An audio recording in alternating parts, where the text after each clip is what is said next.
Alrighty, well, I'm in here killing mosquitoes. The place is crawling with them. Yeah. Anyway, got my weapon right here, my weapon of mass destruction. Anyway, yeah. I was having a thought tonight. I think about a lot of things. I guess living like I am creates an awful lot of opportunity for self-reflection and also to philosophize and just to kind of, I don't know, take stock of the world, I guess you could say, and, just observe what's happening in it and really take stock of it and formulate some opinions about it. And this is an opinion, I don't believe I've committed this opinion to video before, but it's an opinion I've had for quite a while. And basically, my opinion is that we are at war. We are in a perpetual state of war. And actually, Scripture backs me up on this, because Scripture talks about how we're in a perpetual state of war. And, we fight against corruption in high places. And, we fight against, it's not a war of flesh and blood, but it's a spiritual war. And we have to fight within, we have to fight the old man within ourselves, too, We have to fight our own desires that aren't always the greatest, We have to fight that. Anyway, I believe, though, right now, what's happened is there was a spirit that was active at the time of the Great Depression and World War II. No, not just one spirit, really, but a bunch of them. And these spirits are really what was behind a lot of what happened back then, a lot of the things that happened during the war, a lot of things that happened overseas, a lot of the genocide and everything, terrible things that happened. And I believe that after the war, those spirits went dormant for a time. That's a weird effect I'm getting right now. That's really weird. I've never seen that before. I don't know if it's because of the poor lighting in here or what, but over my head, look at that. Anyway, I do believe that there's a spirit. That should not, whatever that is, it shouldn't be happening. That's really weird. Kind of freaky. But I do believe that there's a spirit at work, a spirit of Antichrist, and a spirit that's anti-human as well. And any spirit that's anti-Christ is anti-human. Because Christ is pro-human. I mean, look what he did for us. Look how he redeemed us to our Father in heaven with his own blood. So he's very much pro-human. So you get a spirit of Antichrist at work, and what you've got is also a spirit that is anti-human. Now, here's the thing about all that. Those spirits were very active during the war. And after the war, they went dormant for a while because that generation wasn't having it. They had already had it, and they didn't like it, and they weren't having it again. And so that spirit knew it was going to meet massive opposition if it pulled any more stunts for the next little while. But see, what's happened is the generation that was old enough to remember World War II, they've all died off. There are some that were children at the time who are still alive, but they're elderly. They're not going to be here very much longer. And the generation that actually fought the war and fought against those spirits, that generation is gone. They'd all be over 100 years old now if they were still alive, so they're gone. No more of them. And so we had a period of relative peace. Pardon me, mosquitoes.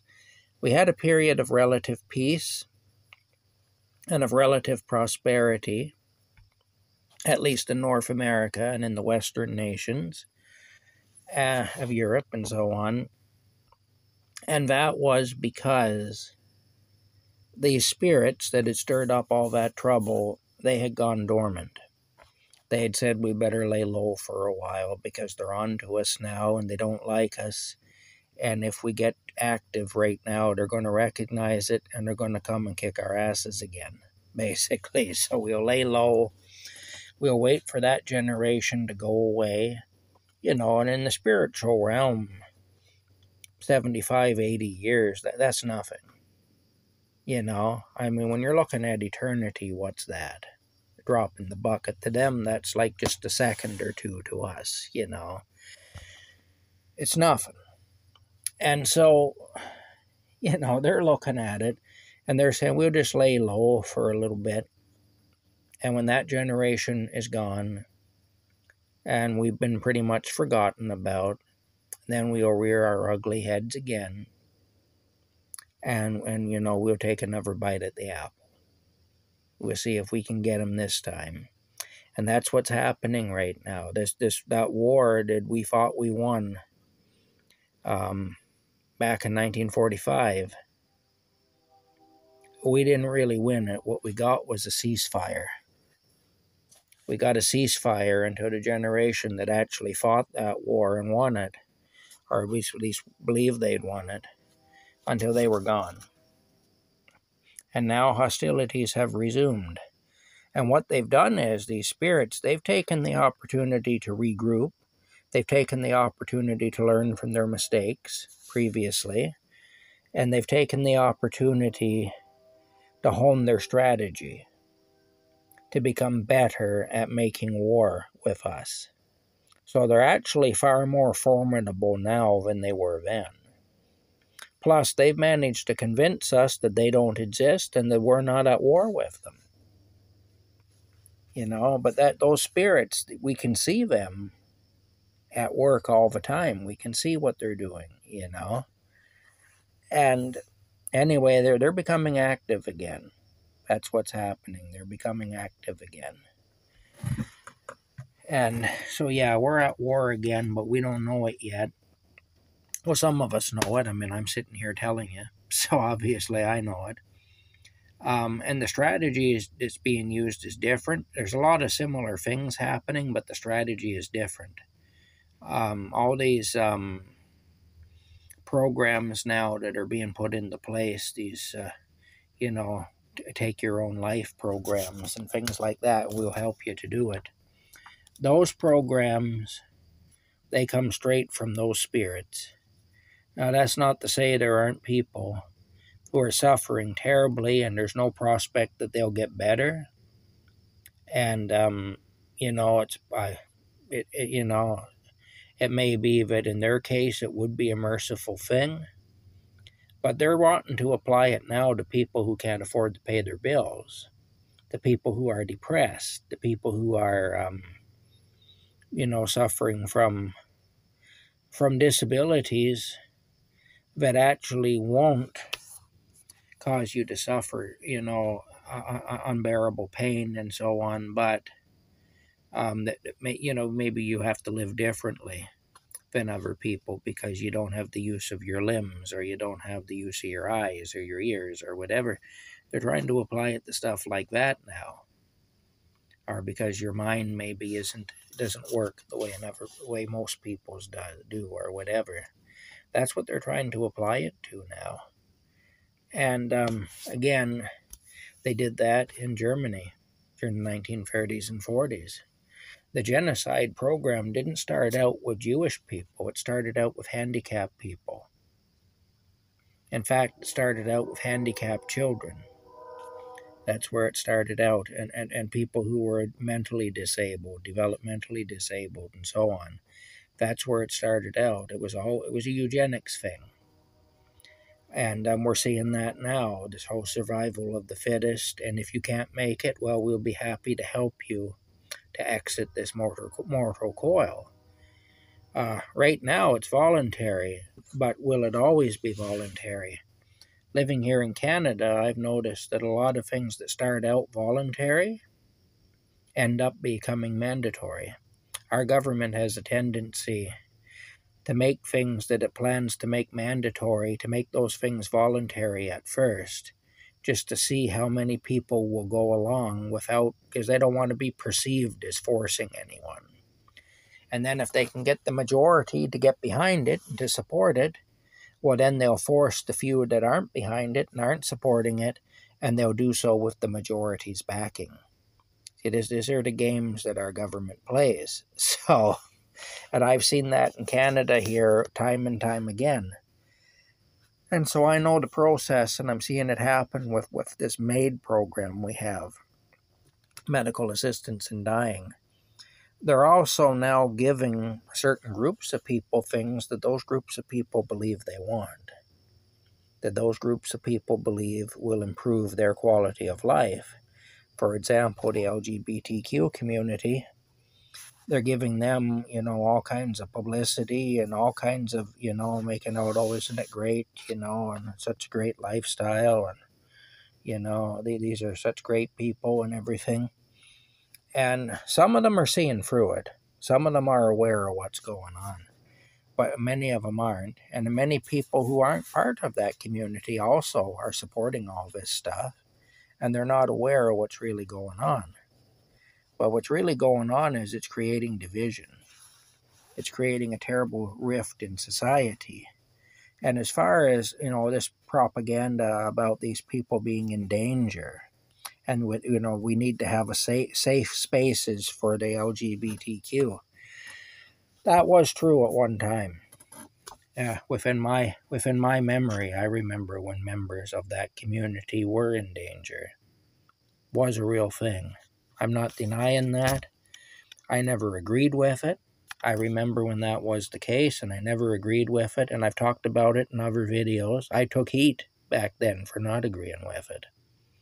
Got myself into some trouble for being openly against the abuses that were happening to those people at that time. So I'm not coming at this from a place of hatred. I know people may say stop spreading your hate and all that. This isn't hatred. This is just acknowledging the reality of the situation that we now find ourselves in. And there are members of that community who agree with me about this. Not everybody within that community is okay with what's happening. But the bottom line is this: it's all generating discord. It's all, it's degrading to society. It's degrading to all of us, including members of those communities, because they're being exploited. They're being exploited for a cause that most of them wouldn't support if they knew what cause they were being exploited for. They're talking about $2,000 a month. Free cash just for sitting on your arse and doing nothing. We give you $2,000 a month. Universal basic income. That sounds great, doesn't it? Who wouldn't want that, Wouldn't you like to have somebody put $2,000 a month into your bank account and you don't even have to lift a finger? It'll just be there every month. Pretty good, eh? Pretty good. I don't know who wouldn't want that.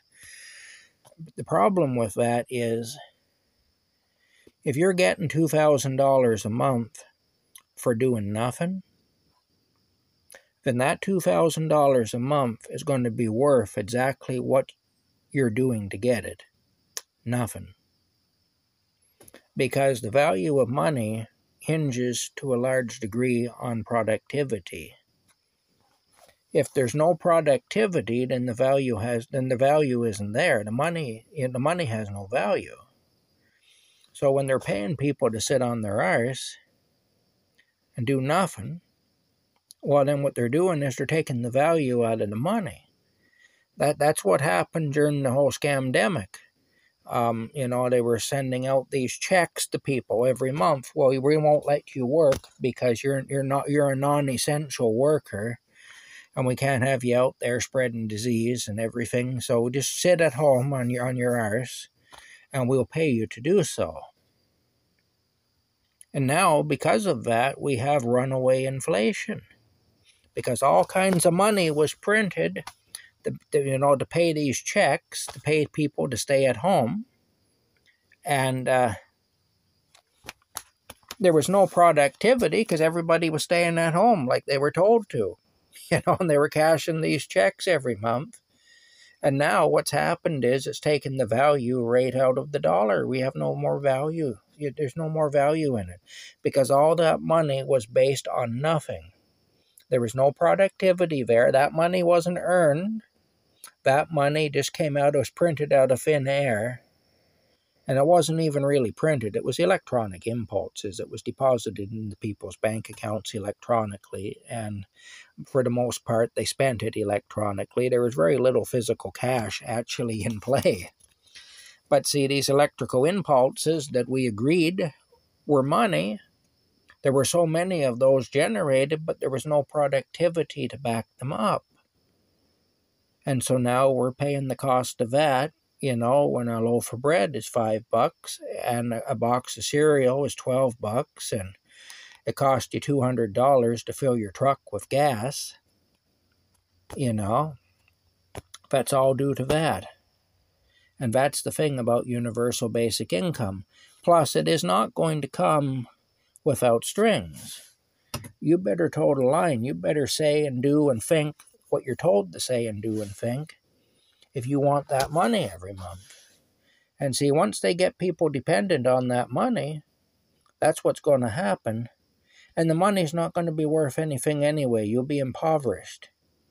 You'll get your so-called free $2,000 a month stipend, and it'll be worth nothing.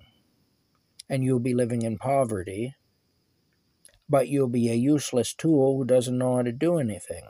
So what else can you do? Just shut your mouth, screw a smile on your face, pretend you're okay with starving to death, and eat the bugs, as Klaus Schwab would say, because that's what you're going to get. You're going to get the bugs. That's what you're going to get to eat. No more steak and chicken for you. No, sir. You're going to eat the bugs. That's what you're going to do. You're going to eat them. You're going to be told to eat them, and you're going to eat them. Because that's all they'll be. There'll be no other options. You see, and if you say anything against the powers that be, if you complain about eating the bugs or anything else, well, then that $1,200 a month stipend, or that $2,000 a month stipend will go down to $1,200 a month. And then if you get a fine and you don't pay it, or you jaywalk, or you offend somebody, or somebody calls the police or the government agency to whatever and reports you and says you've been saying subversive things, or says that they're in fear from you, they're afraid you may do something or whatever, well, then it'll go down to $500 a month, or maybe it'll go down to $0, and you'll have nothing, And even if you get the full amount, it's not going to be worth anything because it'll be based upon nothing. As like I said, currency that's generated with no productivity behind it is valueless. So if you do nothing for that $2,000 a month, then that $2,000 will be worth what you did for it, which is nothing. It's as simple as that. These are hard realities. These are hard realities to face, but they have to be faced. We're not talking about abstract concepts here. We're talking about things that authority figures are wanting to do and telling us they're going to do. It's no longer across the ocean over in some crazy place, that nobody's ever really, nobody knows anything about hardly here. Like it was. It's no longer an abstract thing like it was back in the 30s and 40s. or even like it was when I was a young guy, when I was a kid and a young guy, and we were all scared of Russia. And Russia was some crazy place over there, and we didn't really know anything about it, but we knew they were out to get us, and we were frightened of them. You know, I mean, that's not what it is. This now is in your government.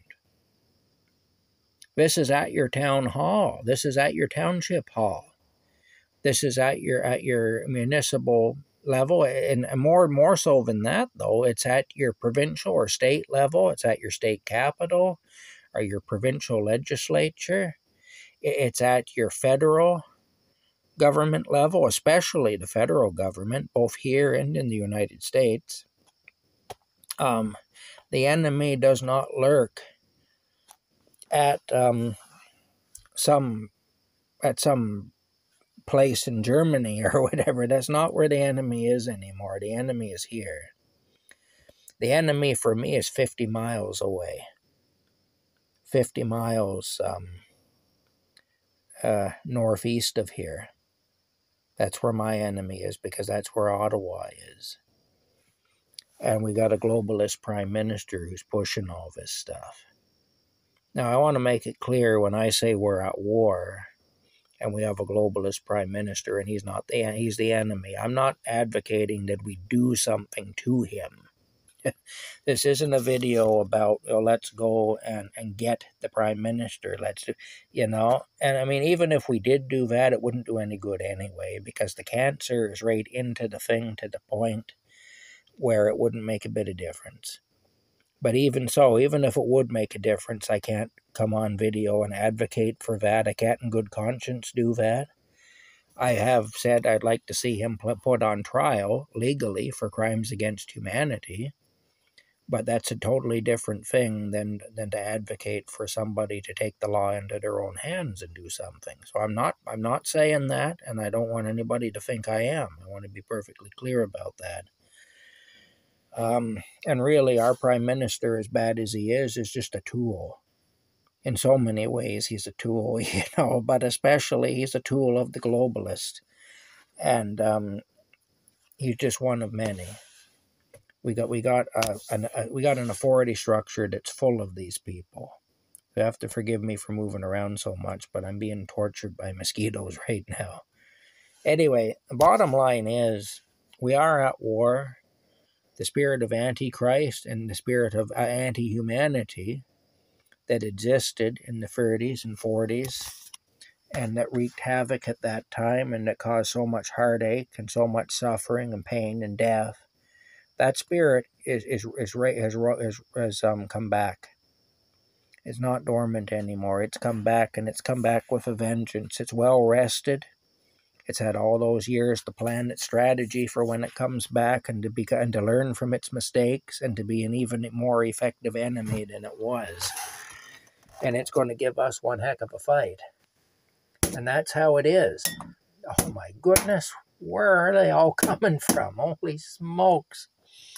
Anyway, yeah, really bad. You wouldn't believe that if I told you. There were so many of them just now. And they're still in here. I killed a few of them, but they're still in here. My goodness, I need a double barrel fly swatter is what I need. At least.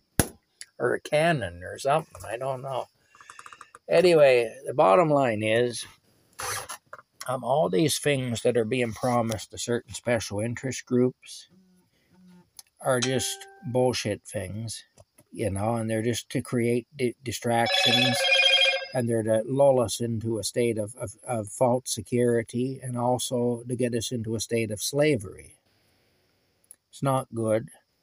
We're seeing how God is being attacked.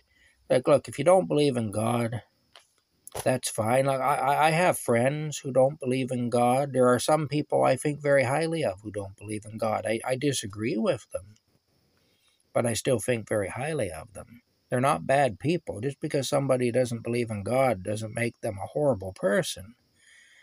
I mean, I think it makes them wrong, But being wrong doesn't make you a horrible person. I mean, I be wrong sometimes too. So if being wrong makes you a horrible person, then even though I do believe in God, I must also be a horrible person, if that's the criteria we're going to go by. So no, I like I say, there are certain people who do believe in God, who don't believe in God. I mean, and who I know, who I have a great deal of respect for, and even a great deal of affection for. But still, we're seeing how Christianity, in particular, is being attacked, being ridiculed and attacked. Why are they going after Christianity like they are? Since when did Christianity become such a big threat that they're going after it? Well, who's the enemy of the Christian God? Who's the Christian God's, who's Yahweh's enemy? Who is it? It's Lucifer, and it's those who follow Lucifer. And, we got bugs. We got everyone, just horrible. Anyway, that's the thing. These people, but the people who are attacking Christianity and have such virulent hatred of it, that's a telling thing right there. And the thing is,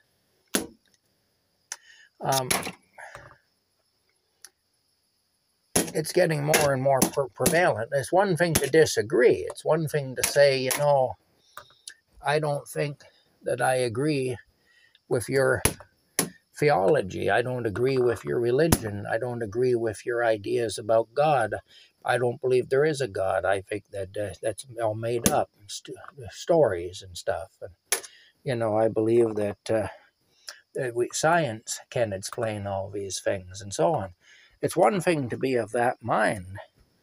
But when you get people saying, well, I say I disagree with those people, but I disagree with them respectfully. And for the most part, they disagree with me respectfully, too. But when you get people who say, oh, you're just some nut who believes in the sky genie, why don't you go and molest a child? Why don't you go to maybe give some money to your church there so your priest can molest more kids and stuff? And this is how they attack you. Well, that's just vile hatred is what it is. Oh, yeah, your God's a murderer, and your God rapes children, and, this is the stuff they say. And then they'll claim that they have a biblical basis for saying it, and they'll give you a list of passages, of the Bible passages, as long as your arm. And I've been through it. I've actually gone through, and I've looked up every passage they've given me to justify what they say, and I can debunk them all very quickly. And I have done that. I have done that, where I've actually looked them up and I've written out a response to each one of them. And I've debunked them all by just looking at the context in which they were written. But see, they're hoping you'll be too lazy to do that. And you'll just say, oh my God, look at all these passages they're giving me to prove their point. I guess I should just accept that that's what it is. You see, and that's a dirty trick. And when tricks like that are being employed, that goes beyond just having a disagreement, or somebody believes and another person doesn't believe what that person believes. It goes way beyond that. That's actually, again, it's an act of war, really, is what it is. It's a spiritual warfare kind of a thing. And making false accusations, saying, oh yeah, you support pedophilia and you support killing and this and that. Or if you don't like rainbow crosswalks, that means you want to murder all the homosexuals, or all this stuff they come up with. And we all know the Christians want to murder all the homosexuals. Well, not if they're true Christians, they don't.